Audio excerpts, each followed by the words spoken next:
Dear audience, السلام علیکم۔ کسی دانشور کا ایک خوبصورت قول ہے، مومن کوشش کے معاملے میں مجاہد ہوتا ہے اور نتیجے کے معاملے میں متوکل۔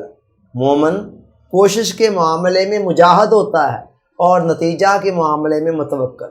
اللہ تعالیٰ نے اس کائنات کا نظام کچھ اس طرح کا بنایا ہے کہ اس کو دارالاسباب بنایا ہے، یعنی اسباب کی جگہ۔ اس کائنات کے اندر ہر کام اللہ کی مرضی، منشا اور اس کی مدد و نصرت سے ہی پایا تکمیل تک پہنچ رہا ہے، لیکن ہر کام کسی نہ کسی ظاہری سبب اور کسی نہ کسی ذریعے سے سر انجام پا رہا ہے۔ تو یہ ذریعہ اور یہ سبب، یہ انسان کی ذمہ داری ہے کہ وہ اسباب کی کڑیوں کو ملائے اور پھر اس کام کو پایا تکمیل تک پہنچانا یہ خالق کائنات کی مدد اور نصرت کے ذریعے سے ہی ممکن ہوتا ہے۔ یوں سمجھ لیں کسی بھی معاملے کا جو ابتدائی حصہ ہے وہ انسان کو سر انجام دینا ہوتا ہے، اور اس کا جو اختتامی حصہ ہے نا، وہ اللہ تعالیٰ کی ذات اپنی مدد و نصرت سے پایا تکمیل تک پہنچاتی ہے۔ مثال کے ذریعے سے بات کو سمجھیں، ایک کسان اپنی زمین کے اندر اگر کوئی فصل اگانا چاہتا ہے تو زمین کو تیار کرنا، اس کے اندر بیج ڈالنا، پھر اس کے لیے جو ضروری لوازمات ہیں، پانی دیگر لوازمات فراہم کرنا، یہ ساری کی ساری کسان کی ذمہ داری ہے۔ جب کسان اپنے حصے کا یہ کام کر لیتا ہے تو اس سے اگلے مراحل کسان کے بس میں نہیں ہے۔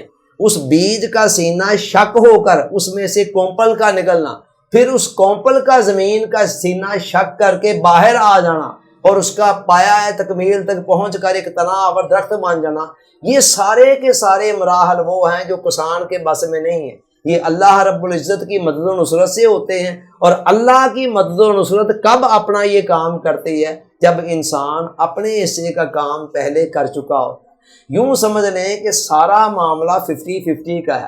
کسی بھی معاملے کے اندر پہلا نصف حصہ جو ہے وہ انسان کو سر انجام دینا ہے کوئی بھی نتیجہ حاصل کرنے کے لیے، اور بقیہ نصف حصہ جو ہے نا وہ خالق کائنات اپنی رحمت سے اس کو پایا تکمیل تک پہنچاتا ہے۔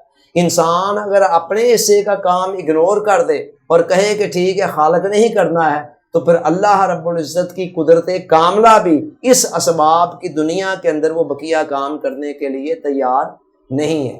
اسلامی تعلیمات کے اندر توکل کا ایک اہم مقام حاصل ہے، یعنی اللہ پر توکل کرنا، اللہ پر بھروسہ کرنا۔ اس کا صحیح مفہوم یہی ہے کہ انسان اپنے حصے کا کام کرے، کسی بھی نتیجہ کو حاصل کرنے کے لیے اسباب کی کڑیوں کو ملائے، جو کوشش کاوش وہ کر سکتا ہے وہ کرے، اور اس کے بعد جب نتیجے کی باری آئے تو اس کو اللہ پر چھوڑ دے کہ وہ اللہ کی مرضی، منشا اور اس کی مدد و نصرت سے ہی نکلنا ہوتا ہے۔ تو بہت سارے لوگ توکل کے اس مفہوم کو نہیں سمجھ سکے۔ کچھ لوگوں کا حال یہ ہے کہ وہ سارا معاملہ ہی اللہ پر ڈال دیتے ہیں کہ جب سب کچھ اللہ نہیں کرنا ہے تو پھر اللہ ہی کرے، اور اس کے برعکس کچھ لوگ سب کچھ اپنی قوت بازو کو ہی سمجھ لیتے ہیں، کہتے ہیں بس جو کچھ ہم نے کرنا وہی اسی کے مطابق نتیجہ نکلنا۔ یہ دونوں تصورات افراط اور تفرید کے ہیں، غلط ہیں۔ توکل کا صحیح مفہوم یہ ہے کہ انسان اپنے حصے میں جو کام آتا ہے اس کو کرے، خوش اسلوبی سے اسے پایا تکمیل تک پہنچائے، اور اس کے بعد بقیہ معاملے کے اندر اللہ کی قدرت کاملہ پر بھروسہ کرے۔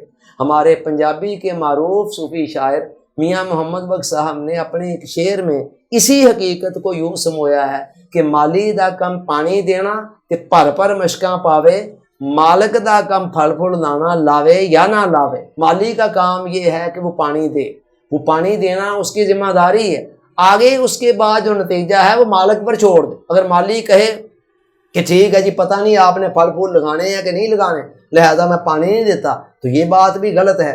اور اگر وہ پانی دینے کے بعد یہ کہے کہ جی لازماً یہ نتیجہ نکلنا چاہیے، تو یہ بات بھی غلط ہے۔